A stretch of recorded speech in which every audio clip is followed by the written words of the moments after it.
آپ کو انجیر کے حوالے سے کچھ عرض کرنے کی سعادت حاصل کروں گا۔ انجیر کے حوالے سے یہ ہے کہ سب سے خوبصورت بات یہ ہے کہ انجیر کا ذکر خیر جو ہے قرآن پاک میں بھی موجود ہے، اور عربی میں اسے تین کہا جاتا ہے، اور غذائیت کے اعتبار سے اچھی خاصی غذائیت اس میں پائی جاتی ہے، بلکہ کہا جاتا ہے کہ انجیر میں دیگر پھلوں کے مقابلے میں بہتر غذائیت ہوتی ہے۔ اور اسی طرح سے اگر آپ غور کریں گے، بعض پھل ایسے ہوتے ہیں کہ جس کی اندر گٹھلی ہوتی ہے تو وہ گٹھلی استعمال میں نہیں آتی، بعض ایسے پھل ہوتے ہیں کہ جس کا چھلکا استعمال میں نہیں آتا، اور بعض ایسے پھل ہوتے ہیں کہ کسی کا گودا استعمال میں آتا ہے، کسی کا،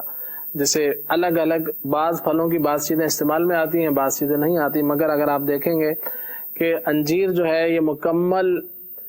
جو ہے وہ کھائی جاتی ہے، تو اس کا چھلکا بھی کہہ لیں یا گودا کہہ لیں، اس کے بیج ہیں، سب چیزیں استعمال میں آتی ہیں۔ اور پھر دوسری بات یہ ہے، بہت خوبصورت بات یہ ہے کہ انجیر جو ہے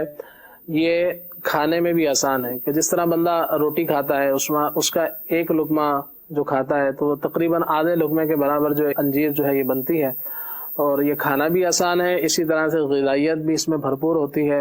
اور انجیر کے حوالے سے اس کے بڑے فوائد بیان کیے گئے ہیں، کچھ میں عرض کرتا ہوں کہ نہار منہ یعنی صبح خالی پیٹ اگر انجیر استعمال کی جائے تو اس کے بے شمار فائدے ہیں۔ اور اسی طرح سے جب انجیر استعمال کریں تو ہو سکے تو اس کو دھو لیا جائے، کہ یہ مختلف ہاتھوں سے ہو کر آتی ہے، پھر دوسری بات ہے کہ اس پر مٹی وغیرہ بھی لگی ہوئی ہوتی ہے، تو اس کو جب بھی استعمال کریں تو احتیاطاً اس کو دھو لیا جائے تاکہ جراثیم وغیرہ اگر کچھ لگے ہوئے ہوں تو وہ صاف ہو جائے، مٹی وغیرہ صاف ہو جائے، اس کے بعد اس کو استعمال کیا جائے۔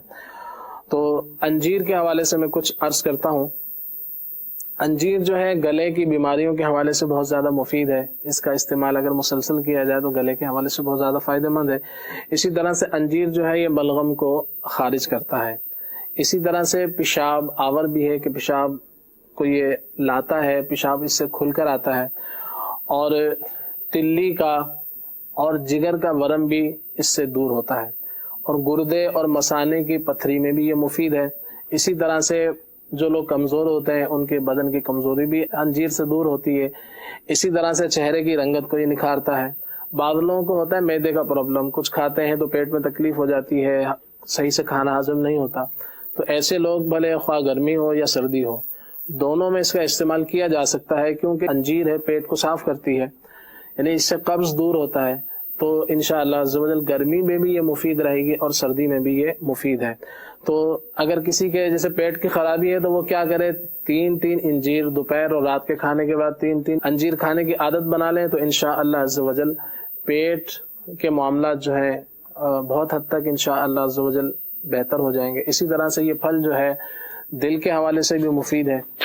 مزید اس کے حوالے سے آتا ہے کہ اگر کسی کو بواسیر کا پرابلم ہو،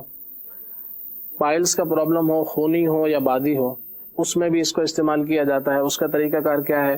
کہ 5 عدد انجیر 1 گلاس دودھ کے اندر رات کو بوائل کیے جائیں، اس کو پکایا جائے دودھ کو، اور ہو سکے تو آپ انجیر کو جو چھوٹے چھوٹے ٹکڑے کر کر اس میں ڈال دیے جائے، اور پھر اس کو پکایا جائے دودھ کے اندر، چھوٹے چھوٹے ٹکڑے انجیر کے کاٹ کر ڈال کر اس کو تھوڑی دیر پکایا جائے۔ جب آپ دیکھیں گے دودھ کا رنگ براؤن ہو گیا ہے تو پھر اس کو اتار کر انجیر بھی کھا لی جائے، اور جب پینے کے قابل دودھ ہو جائے تو دودھ کو بھی پی لیا جائے، تو انشاءاللہ عز و جل آپ دیکھیں گے کہ اس حوالے سے بہت زیادہ یہ مفید رہے گا۔ اگر آپ چاہیں جیسے رمضان المبارک میں بھی اس کا بہت بہترین استعمال میں عرض کرتا ہوں کہ جیسے کچھ انجیر جو ہے آپ پانی میں بھگو کر رکھ دیں تو اس سے کیا ہوگا کہ یہ کچھ نرم ہو جائے گی، اور پھر افطار سے پہلے آپ اس کو دودھ کے اندر اس کا ملک شیک بنا لیں، تو انشاءاللہ عز و جل یہ ایک تو پیٹ کے لیے مفید رہے گی، قبض وغیرہ کے حوالے سے بھی مفید ہوگی، گیس کے حوالے سے بھی مفید ہوگی، اور ہاضمے کے حوالے سے بھی انشاءاللہ عز و جل مفید ہوگی، اور دیگر جو میں نے اس کی خوبیاں عرض کی ہیں تو انشاءاللہ عز و جل وہ بھی حاصل ہوں گی۔ تو اس کا دیگر جہاں آپ افطار کے اندر دیگر جو مشروبات بناتے ہیں تو اگر انجیر کا بھی بنا کر استعمال کریں تو آپ دیکھیں گے کہ انشاءاللہ عز و جل جہاں دیگر بعض ایسے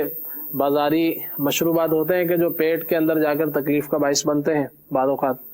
تو انشاءاللہ عز و جل آپ انجیر کا استعمال کریں گے تو اللہ نے چاہا تو انشاءاللہ پیٹ کے حوالے سے بھی آپ اس کو بہت زیادہ مفید پائیں گے.